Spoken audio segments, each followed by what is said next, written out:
Today on Trad Takes, should ghost guns be legal? And Elon Musk receives a gift from a fellow slasher of government waste. All this and more on Trad Takes.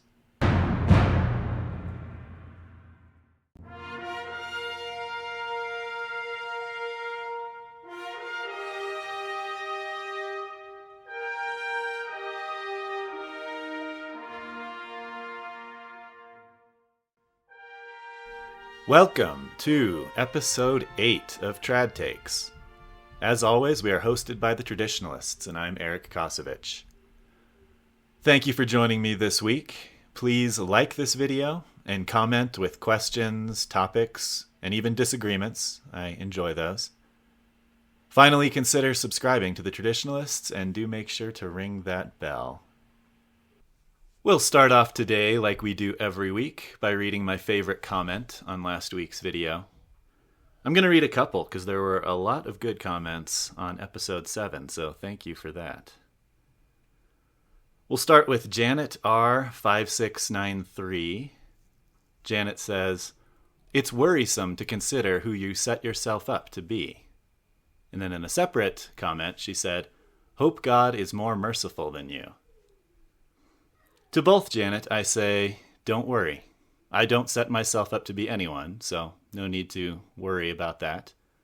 And yes, God is more merciful than I am, so no need to worry about that either. So no need to worry, no need to fret.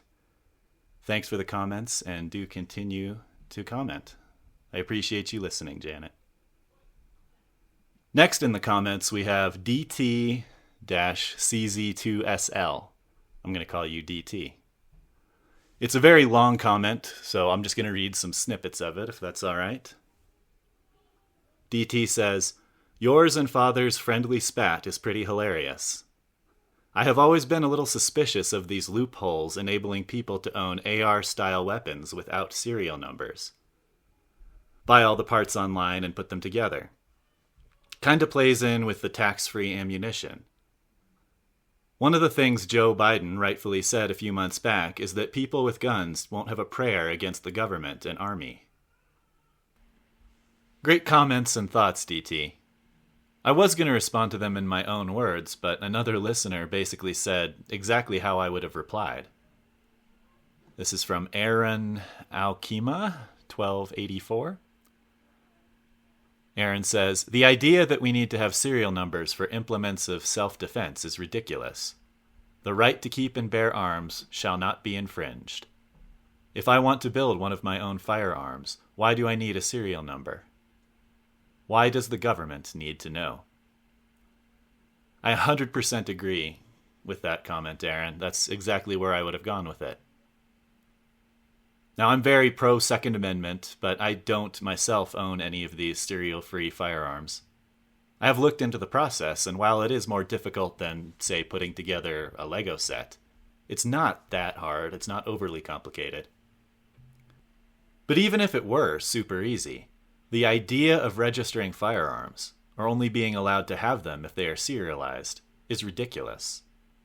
Shall not be infringed. I'd like that on my gravestone. The American people should 100% have the right to any implements of self-defense, with very few regulatory or governmental barriers. You hear the argument all the time, well, what about crazy people? Now, at some level, I get it. You don't want crazy people, which is sort of a demeaning term, but legitimate. At some level, I get it. But who defines what crazy is? Is talking to yourself crazy? Should that ban you from owning a firearm? Is having wild eyes crazy? Should that ban you from it? Is going to a Latin mass crazy? Should you now not be able to own firearms? You see how it's a very slippery slope. I would also point out that driving a car statistically is far more dangerous than owning a gun. And do we have a crazy person test for driving a car? No. The argument that's easiest to make and is often made in favor of the Second Amendment is that people who are evil or people who are crazy, they're not going to follow the laws anyway. So all you do when you enact gun control laws or legislation is impose barriers to the honest people, the law-abiding people. So in my opinion, crackdowns on non-serialized firearms is still an infringement against the Second Amendment. It's still a form of gun control that I oppose. Anyway, that was the first point. Your second point, DT, that Joe Biden saying people with guns don't have a prayer against the government.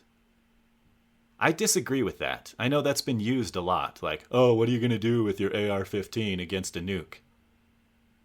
I think that's a really dumb, oversimplified argument, to be honest. And I know, DT, you're not making it. You're referencing that Joe Biden made it, but it's made all the time by the pro-gun control people.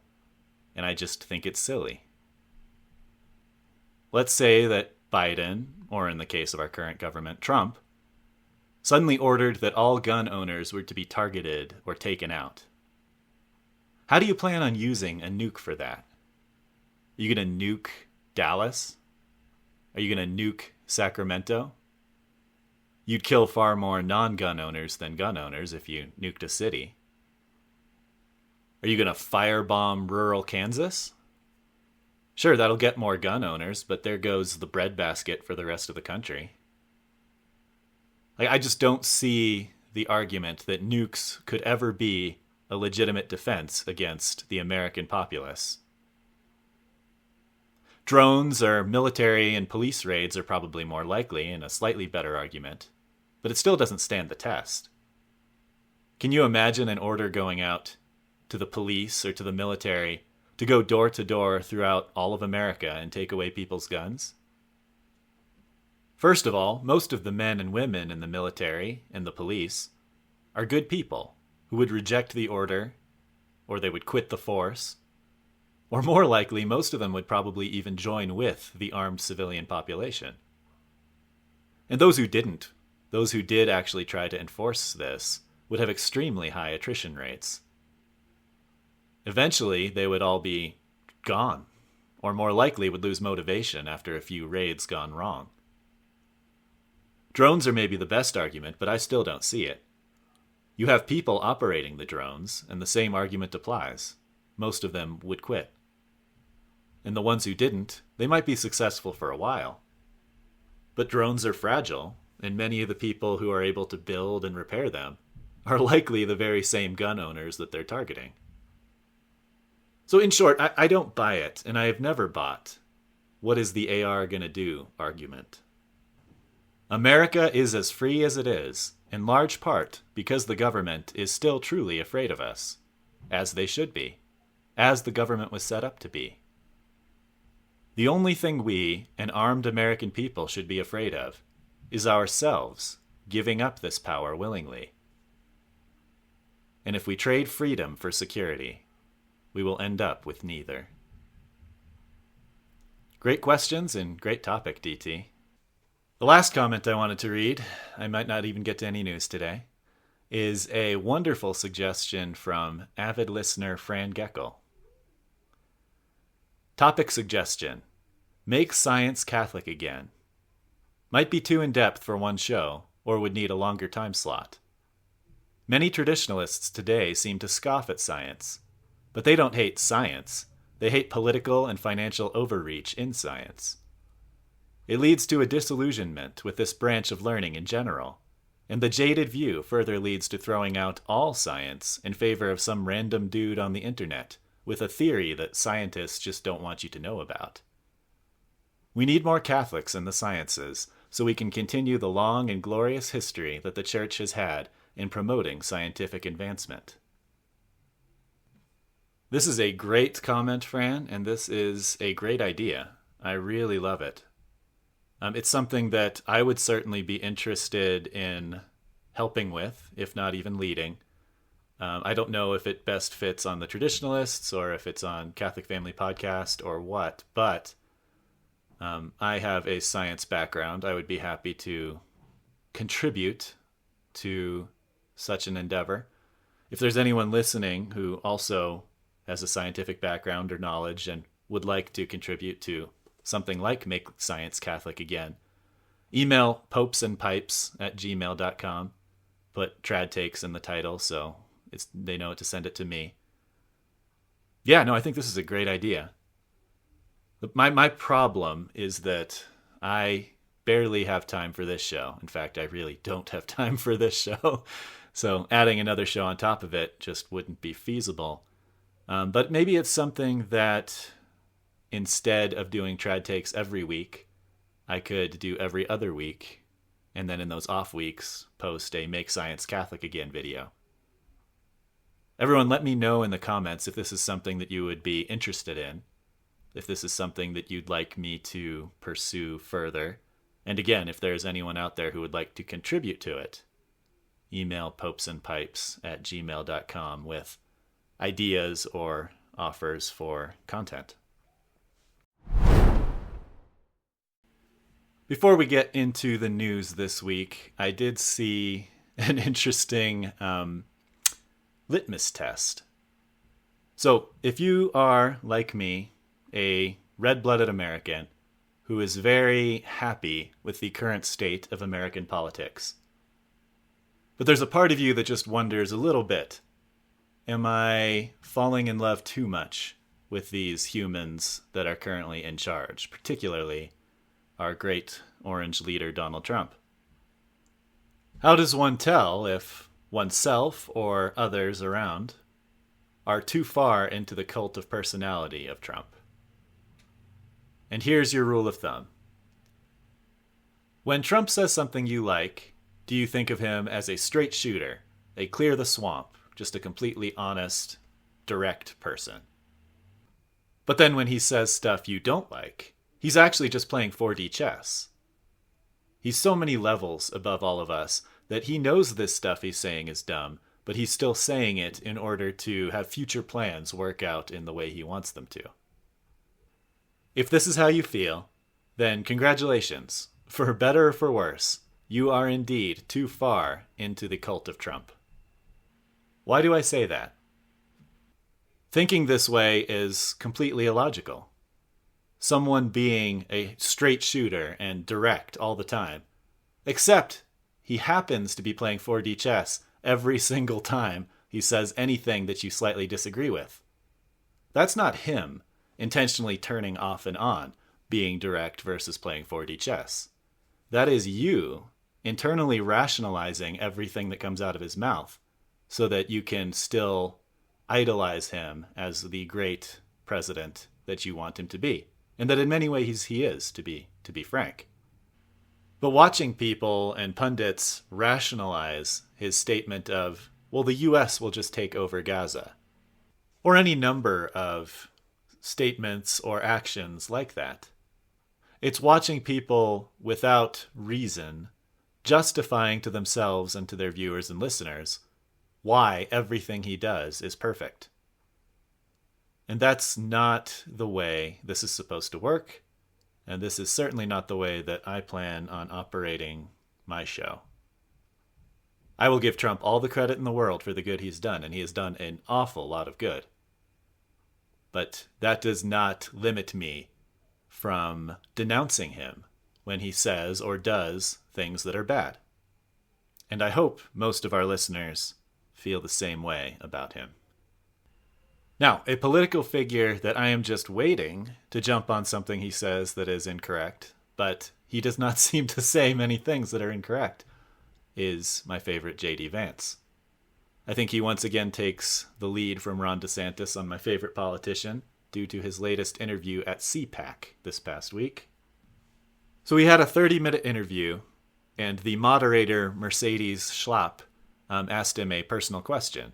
She asked him, "Your faith, why is it so important to you? What does it mean to you? Tell us why, when you go every single day to work, how faith is a part of who you are." And J.D. Vance responded, "Well, first is, I believe the fundamental tenet of the Christian faith. It's not just a set of good moral principles, though it is that. I think the fundamental tenet of our faith is that the Son of God became man, he died, and then he raised himself from the dead. That is the fundamental tenet of the Christian faith, and I think so much flows from that. So that's an answer that I would expect from one of our priests or a theologian, certainly not from a politician, and certainly not from the sitting vice president who's a breath away from being president of these United States. This type of an answer is so refreshing. It's so true. It's something that I don't know if we've ever heard, certainly not in my lifetime, but possibly going back as far as the founding of the country, that we've heard an answer that's this theologically sound and clear. Most politicians and most of our leaders hide behind religion. A couple shows ago, I talked about Donald Trump's prayer breakfast address, which, while it was good, was very ecumenist and just very non-offensive and very generalized. This answer from Vance is not that. This answer from Vance is very technical. When he was on the Joe Rogan podcast, I remember he brought up the notion that, you see those signs outside of liberals' houses where it's like, in this house, we believe that water is water and that, love is love, all this other stuff. And Vance pointed out that in some small way, those signs are sort of like mockeries or copies of the Nicene Creed that you hear at Mass. What Vance did with this answer was condense the Apostles' Creed or the Nicene Creed into the most important high points, you could say, in order to answer the question truthfully, but also keep the interview running. And he did it in a manner that was so effortless that it would only be done by someone who truly believes it. And I know this is CPAC, this is a conservative group and a conservative event. But even then, how refreshing is it to hear someone state the core tenets of the Catholic faith as fact, as believed, to the whole world, while you're the second most powerful person in the world. I still can't quite believe it, and I think we should all be very thankful for it and continue to pray for Vance, for Trump, and for the entire current administration, that they continue taking the country in this direction. Speaking of being thankful for things, Elon Musk was also at CPAC, and his standout moment came when the Argentinian president, Javier Milei, presented him with a chainsaw. The idea being that, like Milei, Musk is busy chopping back the corruption and the waste and the abuse of the government, and that they are united in this effort. This was a cute photo op, but what I like most about it was the little insight I got into Elon Musk. So if you watch the main video, it'll be the one that's on the stage. Milei hands Musk the chainsaw, and Musk wields it aggressively over his head, and it's a fun photo op type of deal. But there's another video where the chainsaw is actually given to Musk sort of in a closed back room, before they went out on stage. And what I love about it is when Milei gives Musk the chainsaw, the very first thing Musk does is he's looking for the throttle. He's trying to turn it on. His son is there, Milei's there, and Elon's there trying to figure out, how can I start this thing? And Milei walks over to him and is like, no, it's just a prop. But anyway, I thought that was super funny, super charming. And it proved to me that Elon Musk is a real man, because that is exactly the type of thing a real man would do. On the topic of Musk, there was another story that came out that I'm a little bit more indifferent on. This is something that I suspected would happen, and now it seems to be more or less not official in action, but officially being considered.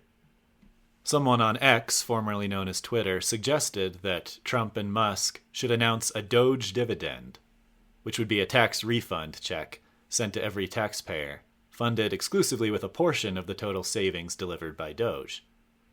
And the reason this got traction was apparently Elon Musk on X liked the comment and replied to it saying, "We'll check with the president." So I think politically, this is a great move. I think most Americans like the fact that we're slashing useless government waste and fraud and abuse.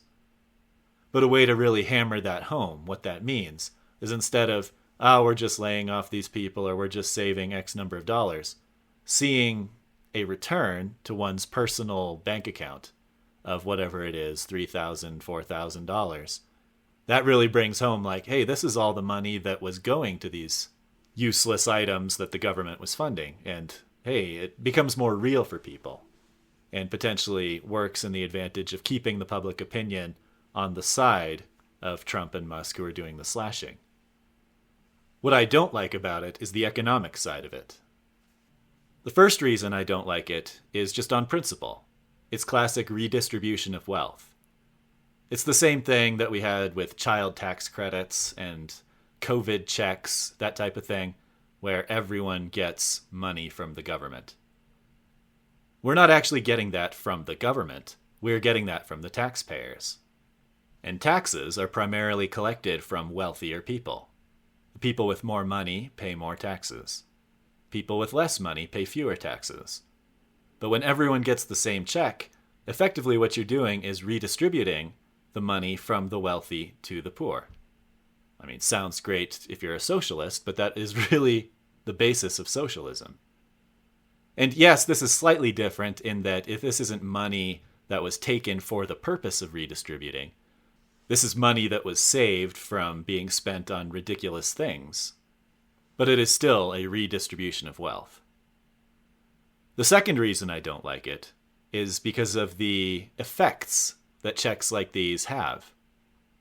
When we got those COVID checks, and these started under Trump, we have to remember that. We call it Bidenomics and Bidenflation, but the first set did start under Trump. But injecting that money into the economy willy-nilly devalues that money and all of the currency. Think about it this way. Let's say you have 5 children and they have 10 fake coins that they're using to play their little supermarket game. And not all the children have 2 coins each. Maybe one has 5 coins and a couple of the others only have 1 coin. Whatever it is, it's distributed somehow. Now what happens when you go to that group of children playing their little game and you give each child 2 additional of these fake coins? Each child now technically has more coins, but now what would cost a single coin for this stuffed animal or whatever the goods are that they're playing with is now going to cost 2 coins because there's more currency in the game. Therefore, the value of that currency has decreased. The same thing happens in economics. If we suddenly inject $5,000 to every single person times 300 million people, those billions of dollars that we're just freely giving, quote unquote, giving to the American people now makes everything that we buy go up in price because there's more money in circulation. It's simple economics, but it's economics that our leaders over the last 8 years do not seem to understand. And so yes, like this money is money that we're saving from going to Afghanistan. We're saving it from going to gay operas in Colombia. And yes, I see the argument that it would be better spent given to the people of the United States, and it would also prove that political point. But it would also necessarily cause inflation down the road, which is something that we should not want.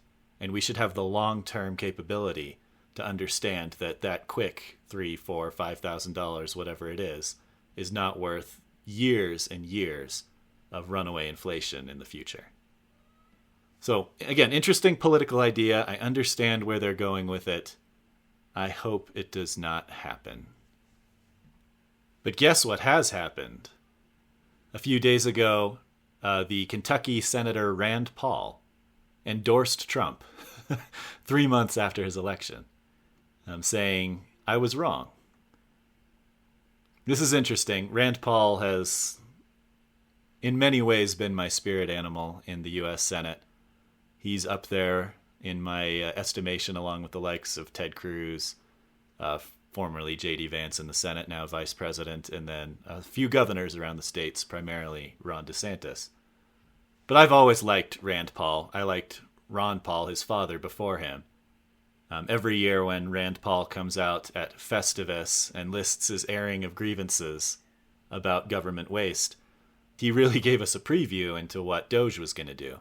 Doge is really just Rand Paul's airing of grievances on steroids and with action behind it.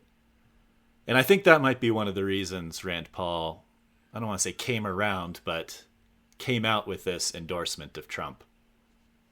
His actual quote here was, "A few people may have noticed that I resisted an enthusiastic endorsement of Donald Trump during the election. But now I'm amazed by the Trump cabinet, many of whom I would have picked." He goes on and says, "I was wrong to withhold my endorsement. So today, admittedly a little tardy, I would say tardily, I give Donald Trump my enthusiastic endorsement. Too little, too late, some will say, but you know, it is sincere. There is that. Don't expect this endorsement to be fawning. I still think tariffs are a terrible idea." So, I really like this from Rand Paul. I think it's refreshing to hear someone update their opinions based on the facts presented to them. I think it's refreshing to hear that he's not fawning over Donald Trump, as he says. He's just admitting that Trump is doing some really good things, which I think is exactly where we should be on Trump, but it's exactly where we should be on any politician who does the things we like. Once we start idolizing politicians like Trump, or even Vance, or Musk, that's when we start having issues, because we start not seeing clearly. It is good for us to be able to look at Trump, like we talked about in the Open with the 4D chess, and say, no, that was a dumb thing he said. That was a mistake he made. This is something that we should not blindly follow him in. This is how we keep the political and moral leash on our leaders and ensure that the direction that they go is a direction that is in line with our values and the values of the Catholic Church. Otherwise, are we even being good Catholics or good Americans? Or are we simply being good Republicans or good Trumpists?